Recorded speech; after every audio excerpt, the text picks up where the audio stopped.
The morning of October 15th, 1969, started like any other autumn day in the small town of Pine Ridge, Montana. The leaves were turning golden and red, creating a beautiful backdrop for what was supposed to be the happiest day in Maggie Sullivan's life. She had been awake since dawn, her stomach full of butterflies as she prepared for her wedding to Tommy Morrison. Maggie stood in front of her bedroom mirror, carefully putting on the pearl earrings her grandmother had given her. At 23, she was a pretty young woman with kind eyes and a warm smile that could light up any room. Her wedding dress, a simple but elegant white gown with delicate lace sleeves, had been her mother's dress 25 years earlier. It fit her perfectly, as if it had been waiting all these years just for her. Down the hall, her mother Helen was bustling around the kitchen, making sure everything was ready for the reception that would follow the ceremony. The smell of fresh-baked apple pie filled the house, mixing with the scent of the flowers that decorated every room. Helen had been up half the night, arranging white roses and baby's breath in mason jars, her hands shaking slightly with excitement. "And nerves. Maggie, honey, are you almost ready?" Helen called from downstairs. "Your father's been pacing the living room for an hour. I think he's more nervous than you are." Robert Sullivan was indeed nervous. This was his little girl's wedding day, and he couldn't quite believe she was old enough to be getting married. It seemed like just yesterday she was learning to ride her bike in their front yard, her pigtails flying behind her as she pedaled faster and faster. Now she was about to become Mrs. Tommy Morrison, and Robert wasn't sure he was ready to let her go. Across town, Tommy Morrison was having his own pre-wedding jitters. He stood in his childhood bedroom, adjusting his tie for the 10th time in the mirror. At 25, he was tall and handsome, with dark hair and serious eyes that had seen more than most young men his age. He had just returned from Vietnam 3 months earlier, and sometimes he still couldn't believe he had made it home safely. The war had changed him in ways he was still trying to understand. There were nights when he would wake up in a cold sweat, hearing sounds that weren't there. But when he looked at Maggie, when he saw her smile and felt her hand in his, everything else seemed to fade away. She was his anchor, his reason for coming home, his future. Tommy's mother, Catherine, was downstairs, making his favorite breakfast, even though he had told her he was too nervous to eat. She had been so worried about her son during his time overseas, praying every night for his safe return. Now that he was home and about to marry the wonderful girl he had been in love with since high school, Catherine felt like her prayers had finally been answered. "Tommy, you need to eat something," she called up the stairs. "You don't want to faint at the altar." Tommy smiled, despite his nerves. His mother always knew how to make him feel better. He had written to Maggie every single day while he was in Vietnam, and her letters back to him had kept him going through the darkest times. Her words had been like sunshine in a place where there wasn't much light to be found. The Pine Ridge Chapel sat on a small hill about 5 miles outside of town, surrounded by tall pine trees that swayed gently in the autumn breeze. It was a simple wooden building with white painted walls and a small bell tower that looked like something from a postcard. The chapel had been built in 1895 and had seen hundreds of weddings over the years, but none quite as special as the one planned. For this afternoon, old Mr. Henderson, the town's only professional photographer, arrived early to set up his equipment. He had been taking wedding photos for over 30 years and had photographed Maggie's parents' wedding in this same chapel. His camera was an old-fashioned one that required careful attention and plenty of time between shots, but his pictures were always beautiful. Mrs. Garrett, the chapel's caretaker, had spent the morning making sure everything was perfect. She had polished the wooden pews until they gleamed, arranged fresh flowers at the altar, and even cleaned the old stone fountain outside where couples traditionally posed for photos after their ceremonies. The fountain had been there almost as long as the chapel itself, fed by a natural spring that bubbled up from deep underground. As the afternoon approached, family and friends began arriving at the chapel. There weren't many guests, maybe 30 people in total, but they were all people who truly cared about Maggie and Tommy, high school friends, family members, neighbors who had watched both of them grow up. Everyone was dressed in their Sunday best, and the mood was joyful and celebratory. Maggie's best friend Betty helped her with final touches to her hair and makeup in the small room behind the chapel that served as a bridal suite. Betty had been Maggie's friend since they were 5 years old, and she couldn't be happier to see Maggie marrying Tommy. Everyone in town knew they were perfect for each other. "I can't believe this day is finally here," Maggie said, her voice slightly shaky with emotion. "I've been dreaming about this moment for so long." "You look absolutely beautiful," Betty assured her, adjusting Maggie's veil one last time. "Tommy is the luckiest man in the world." Outside, Tommy stood with his best friend Jake, who had served with him in Vietnam. Jake was one of the few people who truly understood what Tommy had been through overseas, and having him there made Tommy feel more relaxed and confident. "You ready for this, brother?" Jake asked, straightening Tommy's tie. "I've never been more ready for anything in my life," Tommy replied. And he meant every word. The ceremony began at 2 o'clock sharp. Robert Sullivan walked his daughter down the short aisle, fighting back tears as he prepared to give her away to the man she loved. Maggie's hand was steady on his arm, but he could feel her trembling slightly with excitement. When they reached the altar and Robert placed Maggie's hand in Tommy's, he whispered, "Take good care of her, son." "I will, sir," Tommy promised, his voice strong and sure. The minister, Reverend Williams, had known both families for years. He spoke about love, commitment, and the journey that Maggie and Tommy were beginning together. His words were simple, but heartfelt, and there wasn't a dry eye in the chapel as the young couple exchanged vows they had written themselves. "I promise to love you through whatever comes," Maggie said, looking directly into Tommy's eyes. "Whether we're apart or together, in good times and bad times, you will always be my heart." Tommy's voice was steady as he made his own promise. "I came home from a dark place to find you waiting for me," he said. "You are my light, my hope, my future. I will spend every day of my life trying to be worthy of your love." When Reverend Williams pronounced them husband and wife, the chapel erupted in gentle applause and happy tears. Tommy kissed his new bride softly, and for a moment it felt like they were the only two people in the world. After the ceremony, everyone gathered outside for photographs and congratulations. The autumn air was crisp and clean, filled with the scent of pine trees and fallen leaves. Old Mr. Henderson began setting up his camera equipment near the stone fountain, directing the wedding party into various poses. The fountain bubbled cheerfully in the background, creating a peaceful sound that mixed with the laughter and chatter of the wedding guests. No one noticed the slight mist that seemed to be rising from the ground near the fountain's base, or the way the old stones seemed to shift slightly in the afternoon light. At exactly 2:47 p.m., Mr. Henderson excused himself to go back to his car to reload his camera with fresh film. "Just give me 5 minutes," he told the happy couple, "and then we'll get some beautiful shots by the fountain." Maggie and Tommy stood hand in hand by the bubbling fountain, still glowing with the joy of their new marriage. They were talking quietly to each other, probably making plans for their honeymoon or their future together. The other guests were mingling nearby, giving the newlyweds a few moments of privacy. Those 5 minutes would change everything, though no one knew it yet. When Mr. Henderson returned, ready to capture the perfect wedding photos, he found only an empty space where the bride and groom had been standing. Maggie's delicate lace veil lay crumpled on the ground beside the fountain, and Tommy's white rose boutonniere was scattered in pieces across the gravel pathway. The couple had simply vanished, as if they had never been there at all. The first few minutes after the disappearance felt like a bad dream that everyone hoped they would wake up from.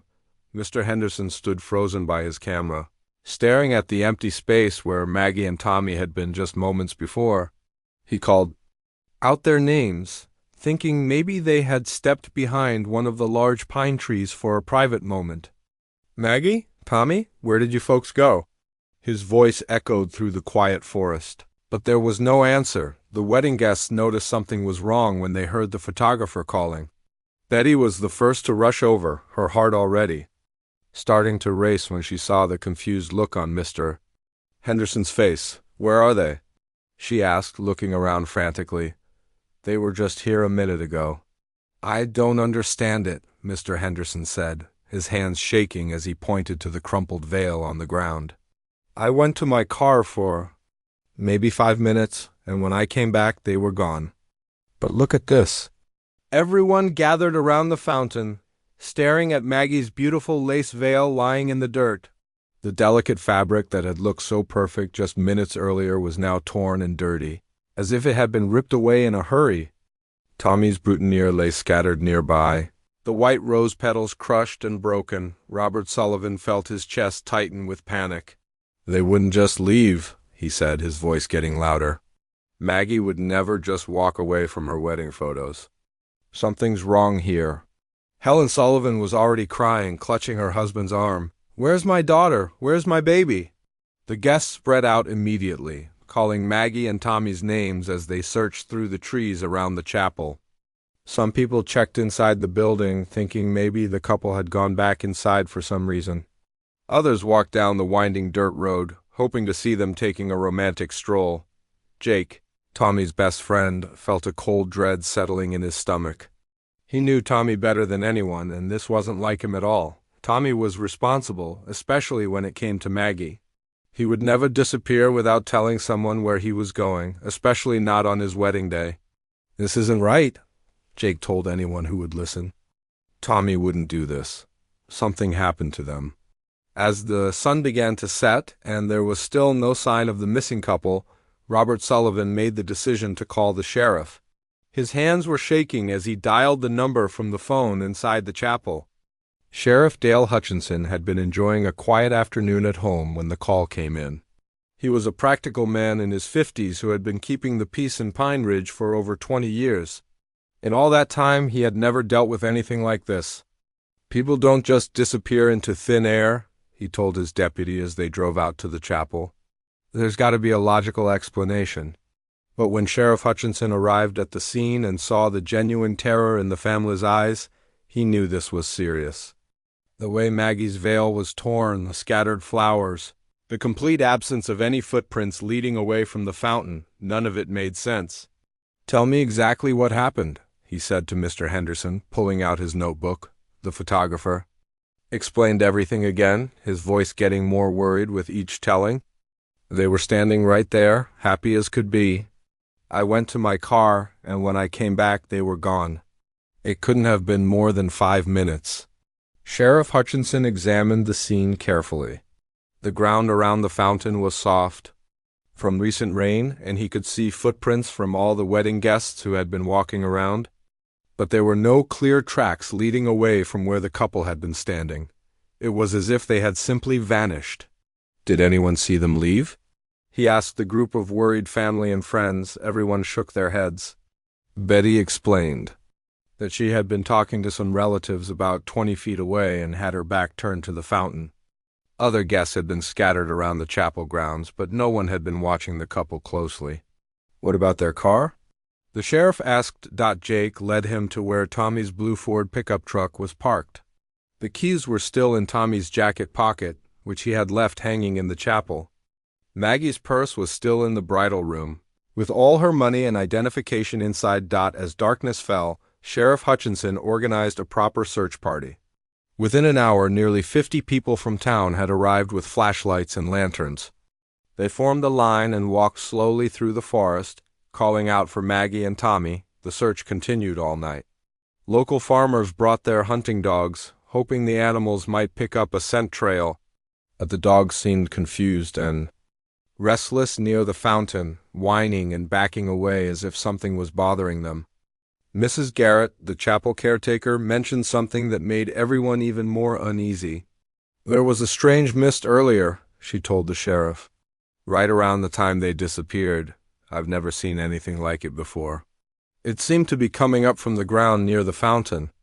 "What kind of mist?" Sheriff Hutchinson asked. "Thick and white, almost like fog, but it was a clear day. It only lasted a few minutes, and then it was gone." Several other people remembered seeing the mist too, though they hadn't thought much of it at the time. Mrs. Patterson, who had been arranging flowers on a nearby table, said it had appeared suddenly and then disappeared just as quickly. The search expanded over the next few days. Volunteers combed through every inch of the surrounding forest, checking Old mining shafts, abandoned cabins, and deep ravines. The state police sent a helicopter to search from the air, but they found nothing. Sheriff Hutchinson interviewed everyone who had been at the wedding, hoping someone might remember a crucial detail. He checked with local hospitals, thinking maybe there had been an accident. He even contacted the FBI, wondering if this might be a kidnapping case, but there were no ransom demands. No signs of struggle, no evidence that anyone had taken the couple against their will. Their disappearance seemed to defy all logical explanation. As word spread through the community, people began talking about the strange history of the area. Old-timers remembered stories their grandparents had told about the land where the chapel stood. Before the chapel was built in 1895, there had been a settler's cabin on the same spot. A family named the Warrens had lived there during the harsh winter of 1887, according to local legend. The Warren family had also disappeared mysteriously. One day they were there, living their normal lives, and the next day they were gone. Their cabin was found empty, with meals still on the table and clothes still hanging on the line. No one ever found out what happened to them. Joseph Crowfeather, an elderly member of the local Native American tribe, told Sheriff Hutchinson that his people had always considered that particular piece of land to be unusual. "The earth is restless there," he said in his quiet way. "My grandfather told me stories about that place. He said sometimes the boundary between our world and the spirit world grows thin." Sheriff Hutchinson was a practical man who didn't put much stock in ghost stories, but he couldn't ignore the similarities between the two disappearances. Both families had vanished without a trace from the exact same location. Nearly a century apart, the investigation continued for months. Every lead was followed, every tip was checked, every possibility was explored. The FBI agents who came to help were professional and thorough, but they were just as baffled as the local police. Tommy's mother, Catherine, never gave up hope that her son would come home. She kept his room exactly as he had left it on his wedding day, with his civilian clothes laid out on the bed and his Vietnam medals displayed on the dresser. Every morning, she would look out her kitchen window toward the chapel, hoping to see him walking up the road. Maggie's parents were devastated. Helen stopped sleeping and eating properly, spending her days sitting by the phone waiting for news that never came. Robert organized search parties every weekend for months, refusing to believe that his daughter was really gone. The case attracted attention from newspapers across the state. Reporters came to Pine Ridge to write about the mysterious disappearance, and the story appeared in magazines that specialized in unexplained mysteries. But despite all the publicity, no new information came to light. As winter approached and the searches became more difficult, Sheriff Hutchinson had to make the hardest decision of his career. On February 15, 1970, exactly 4 months after the disappearance, he officially classified the case as cold. The investigation would remain open, but active searching would be suspended unless new evidence appeared. The announcement hit the families like a physical blow. Catherine Morrison collapsed when she heard the news and had to be taken to the hospital. The Sullivan family felt like they were being abandoned, left to face their grief alone. But Sheriff Hutchinson promised them that he would never stop looking for answers. "This case will stay on my desk until the day I retire," he told them. "If there's any way to find out what happened to Maggie and Tommy, I'll find it."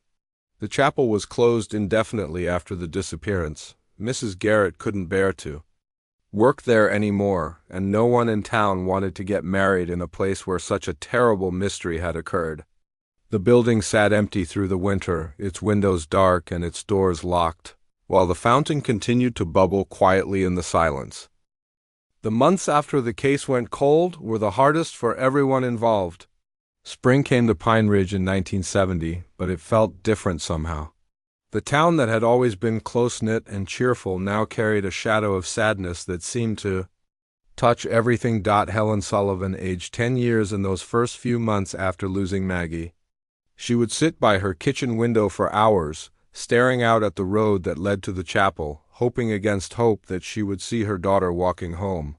Her hair turned gray almost overnight, and the spark that had always lit up her eyes seemed to have gone out completely.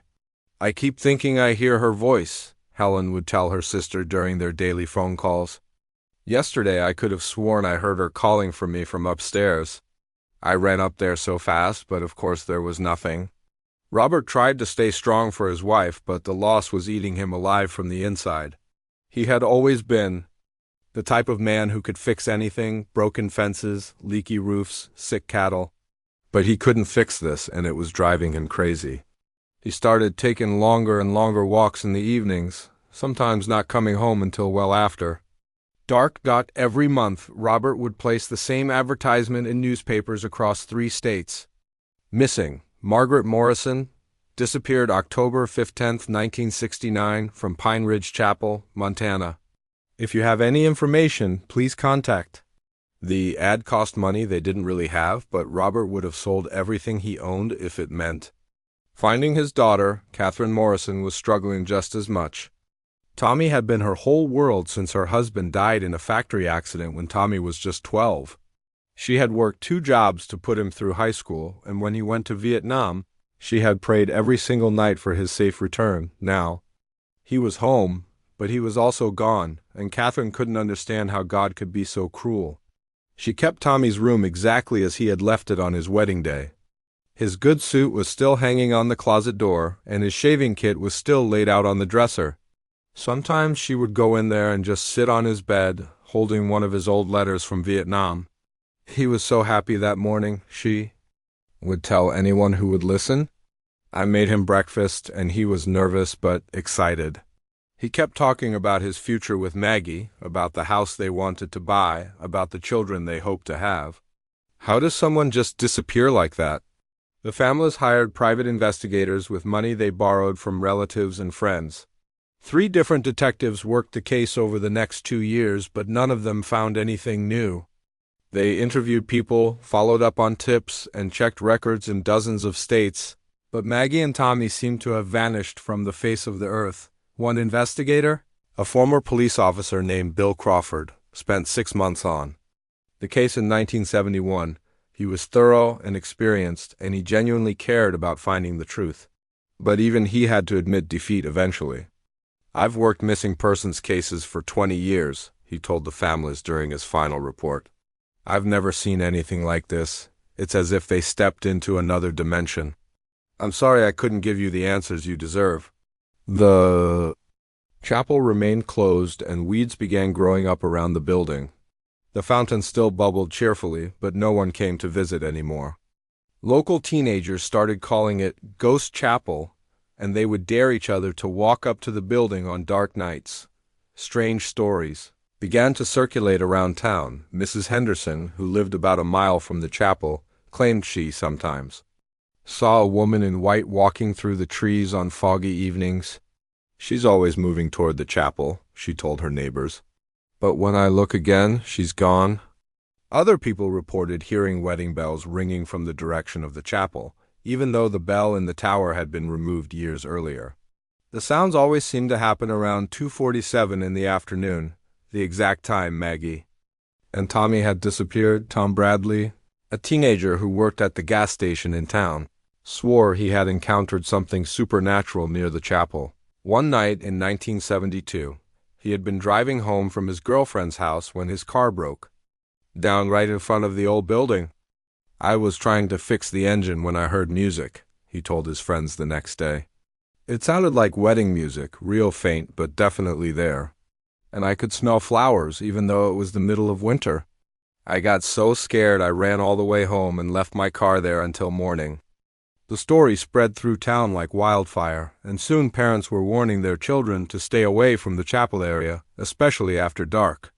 The building that had once been a place of joy and celebration had become something that people feared and avoided. Sheriff Hutchinson never stopped thinking about the case, even though he had other crimes to investigate. He would drive out to the chapel at least once a month, walking around the fountain and looking for anything he might have missed. He interviewed new people who moved to town, hoping one of them might have information about the disappearance. In 1973, the sheriff received a letter from a woman in California who claimed she had seen Maggie and Tommy at a bus station in Los Angeles. He drove all the way to California to investigate, spending his own money on gas and motels. But when he Arrived, the woman couldn't provide any proof, and her description of the couple didn't really match. False leads are the worst part of this job, Sheriff Hutchinson told his wife when he returned home empty-handed. They give the families hope, and then you have to crush that hope all over again. The case attracted attention from writers and researchers interested in unexplained mysteries. In 1974, a magazine called Strange Mysteries of America published a long article about the disappearance. The story brought dozens of letters from people all over the country who claimed to have information. But none of the tips led anywhere. A television documentary crew came to Pine Ridge in 1975 to make a program about unsolved mysteries. They interviewed the families, the sheriff, and several townspeople. The show aired nationally, and for a few weeks, the phones at the sheriff's office rang constantly with tips and theories. One caller claimed that aliens had taken the couple. Another said they had been transported to a parallel dimension. A woman from Texas insisted that she had seen them working at a diner in El Paso, but when investigators checked, there was no evidence to support her claim. Every time one of these shows airs, we get our hopes up, Helen Sullivan told a reporter. But it's been 6 years now, and we're no closer to answers than we were on that first day. The constant disappointment was taking its toll on both families.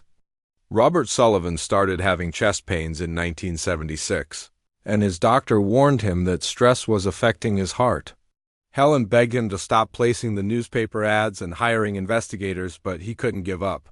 "She's my daughter," he would say. "I can't just forget about her." Catherine Morrison's health was declining too. She had developed severe depression and barely left her house anymore. Her sister Nancy moved in with her in 1977, worried that Catherine might hurt herself. The town itself was changing as well. New families moved in who didn't know about the mystery, and some of the older residents preferred not to talk about it anymore. The story that had once dominated every conversation was gradually fading from daily discussion, but the mystery still haunted those who remembered.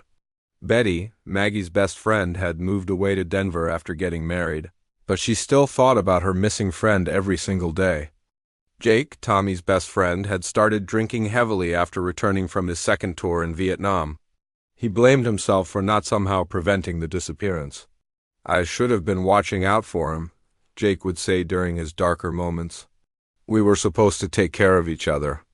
The chapel building was showing signs of neglect by the late 1970s. Paint was peeling from the walls, and some of the windows had been broken by vandals or storms.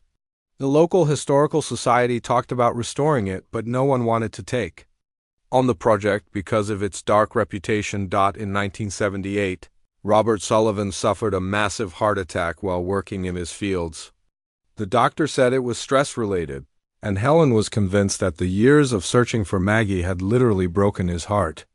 At the funeral, people whispered that Robert had died of grief, and no one disagreed with that assessment. Helen sold the farm after Robert's death and moved to California to live with her sister. She couldn't bear to stay in Pine Ridge anymore, surrounded by memories of the daughter she had lost and the husband who had died trying to find her. "I'm not giving up," she told Sheriff Hutchinson before she left. "I'm just too tired to keep fighting from here. Maybe a change of scenery will help me think more clearly." Catherine Morrison passed away in 1979, just 2 years after Robert. Her sister said she had simply lost the will to live. At her funeral, the preacher spoke about how some hearts are too tender for this harsh world, and how losing Tommy had been more than Catherine could bear. With both mothers gone, the case seemed to fade even more from public attention. Sheriff Hutchinson was nearing retirement, and the younger deputies who worked for him had never known Maggie and Tommy personally.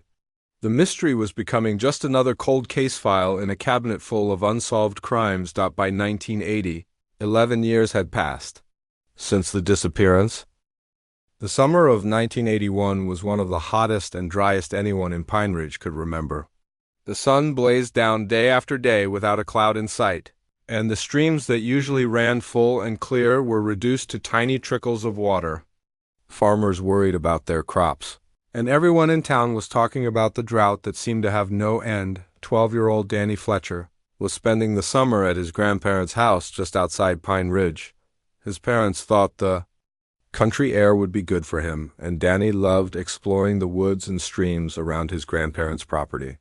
His 10-year-old sister Lily had come along too, and the two of them spent most of their days outside, building forts and catching frogs. Danny was the kind of kid who was always getting into harmless trouble. He climbed trees that were too tall, jumped across streams that were too wide, and generally drove his grandmother crazy with worry. But he was also curious about everything, always asking questions and poking around in places where he probably shouldn't be. Lily was quieter than her brother, but just as adventurous. She had a sharp eye for details and was always finding interesting rocks, unusual flowers, or small treasures that other people missed.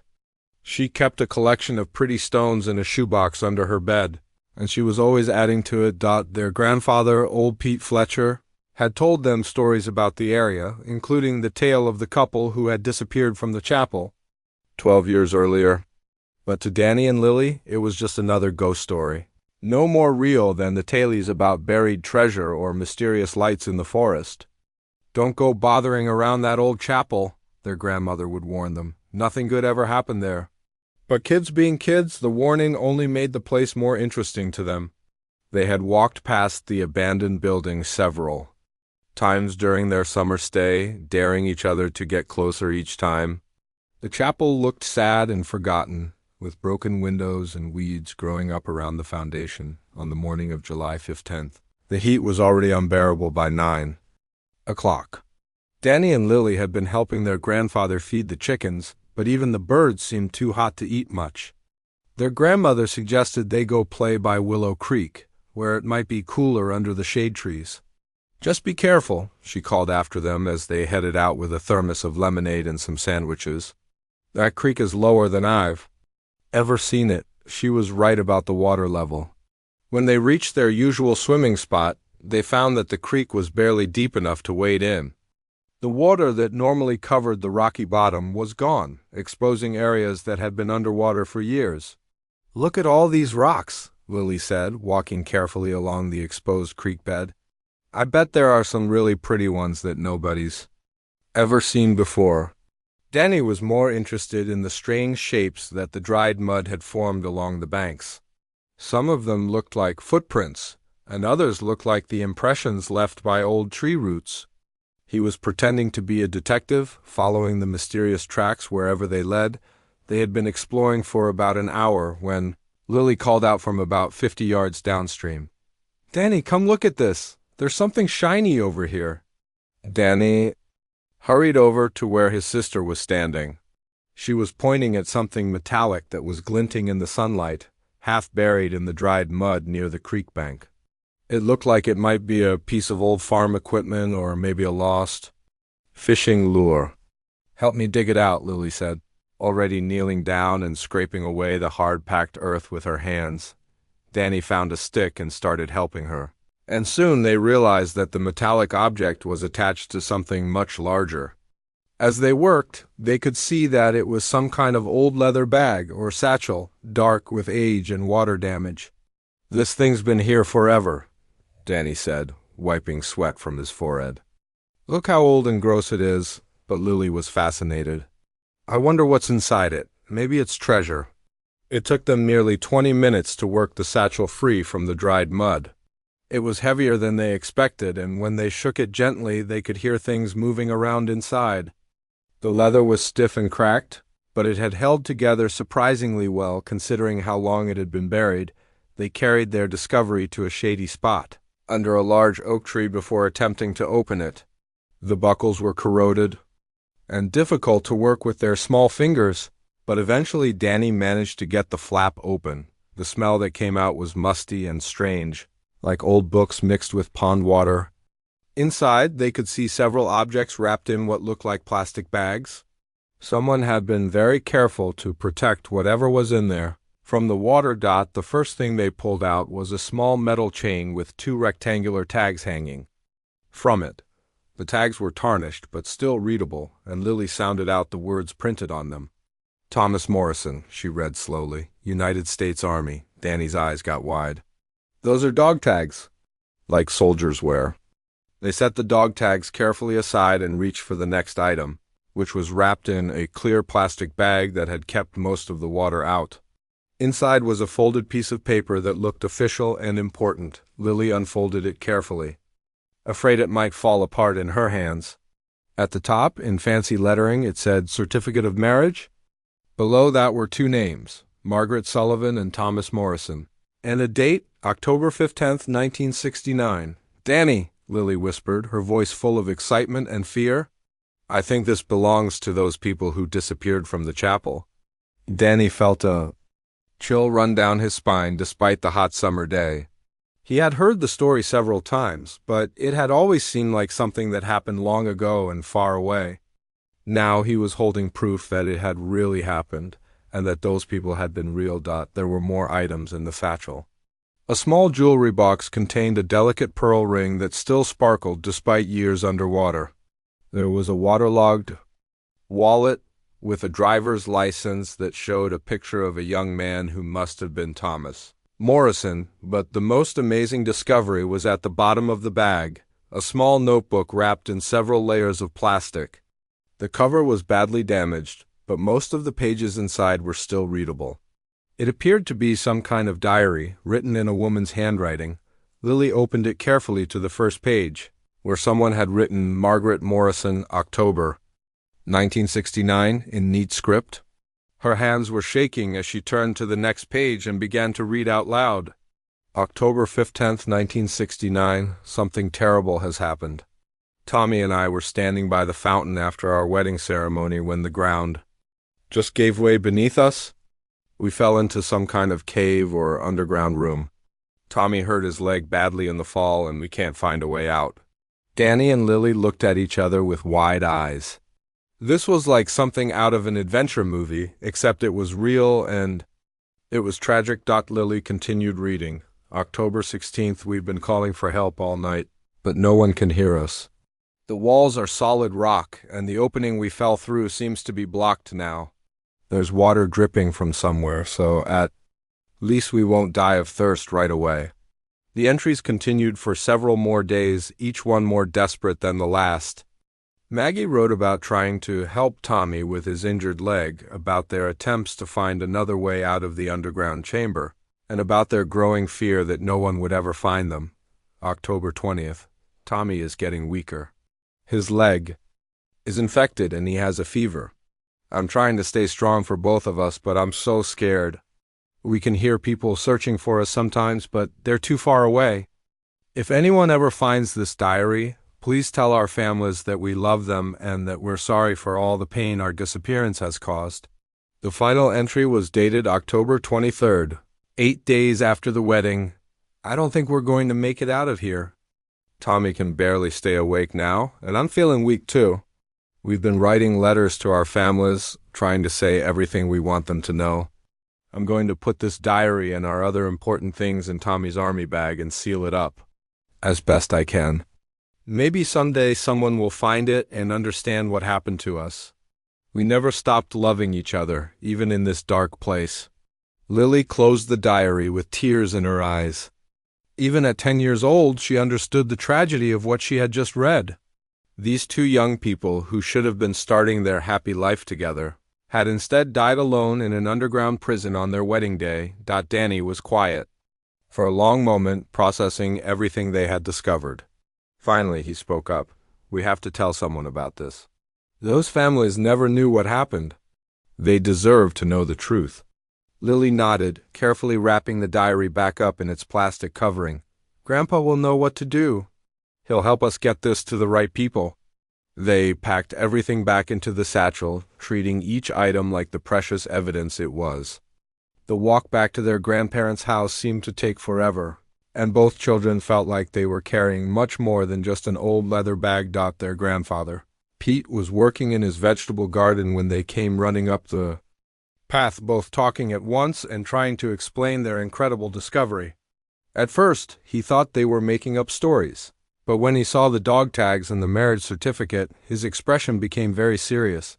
You kids have found something very important, he told them. Sheriff Hutchinson barely slept that night after examining the contents of the satchel. He sat at his kitchen table until dawn, reading Maggie's diary entries over and over again, trying to understand exactly what had happened, the words painted. A picture so clear and heartbreaking that he felt like he had been there with them in those final days. The next morning, he called the State Geological Survey office in Helena. If Maggie's diary was telling the truth about falling through the ground into an underground chamber, then there had to be some kind of cave or sinkhole near the chapel fountain. After 12 years, he was finally going to get the answers that had haunted him for so long. Dr. Patricia Williams from the Geological Survey arrived in Pine Ridge 2 days later with a team of experts and some fancy equipment that Sheriff Hutchinson had never seen before. Dr. Williams was a serious woman in her 40s who specialized in underground formations and cave systems. "Based on what you've told me," she said as they walked around the chapel grounds, "we're probably looking for what we call a solution cavity. That's when underground water dissolves limestone rock over time, creating hollow spaces beneath the surface." She pointed to the old stone fountain, which still bubbled quietly after all these years.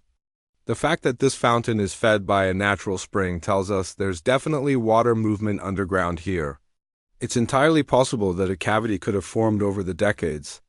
The team set up their ground-penetrating radar equipment and began scanning the area around the fountain. Sheriff Hutchinson watched nervously as they moved their devices back and forth across the ground, creating a detailed map of what lay beneath the surface. After several hours of careful work, Dr. Williams called everyone over to look at the readings. On her computer screen, "There's definitely a void space down there," she said, pointing to a dark area on the underground map. "It's about 8 feet below the surface, and it appears to be a natural limestone cavity approximately 12 feet wide and 15 feet long." Sheriff Hutchinson felt his heart pounding. "Could someone fall into it from the surface?" "Absolutely," Dr. Williams replied.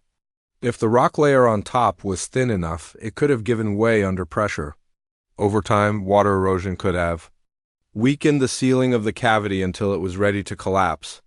The next step was to carefully excavate the area to see if they could find evidence of the collapse that Maggie had described in her diary. Dr. Williams insisted on bringing in professional equipment and trained workers because disturbing an underground cavity could be dangerous. Word spread quickly through Pine Ridge that something big was happening at the old chapel. People drove out to watch from a distance as the excavation team carefully removed soil and broken rock from around the fountain. Sheriff Hutchinson had to rope off the area to keep curious onlookers from getting too close. Betty, Maggie's old best friend, heard about the discovery on the radio and drove up from Denver immediately. She was now a married woman with children of her own, but she had never stopped wondering what had happened to her childhood friend. "I always hoped she was alive somewhere," Betty told Sheriff Hutchinson as they watched the excavation work. "Maybe living in another state with a new name, or maybe she had lost her memory and couldn't remember who she was. I never wanted to believe she was really gone."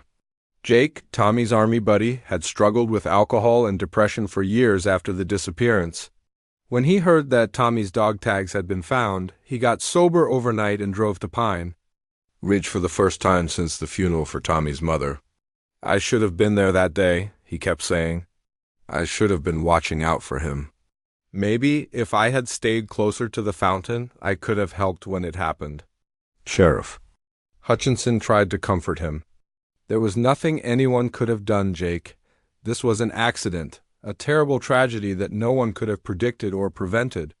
On August 12, 1981, the excavation team broke through into the underground cavity. Dr. Williams lowered a camera down through the opening to get the first look at what lay below. When the images appeared on her monitor, everyone gathered around fell silent. The cavity was exactly as Maggie had described it in her diary. It was a natural limestone chamber with smooth walls and a small pool of water in one corner where the underground spring fed into it. And there, on the far side of the chamber, were the remains of Maggie and Tommy Morrison. Even after 12 years, it was clear that they had died together. Tommy's skeleton showed evidence of a severe leg fracture. Just as Maggie had written, they were still wearing the remnants of their wedding clothes. and Tommy's arm was positioned as if he had been holding Maggie close to him at the end. The recovery of the remains was handled with tremendous care and respect. Dr. Williams and her team worked slowly and methodically, treating the site like the sacred place it had become. Every item found with the bodies was carefully catalogued and preserved along with the remains. They found the letters that Maggie had mentioned in her final diary entry.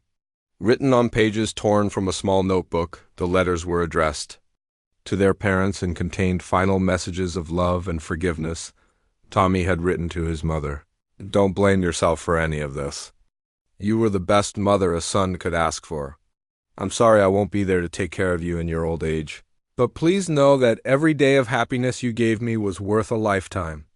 Maggie's letter to her parents was equally heartbreaking.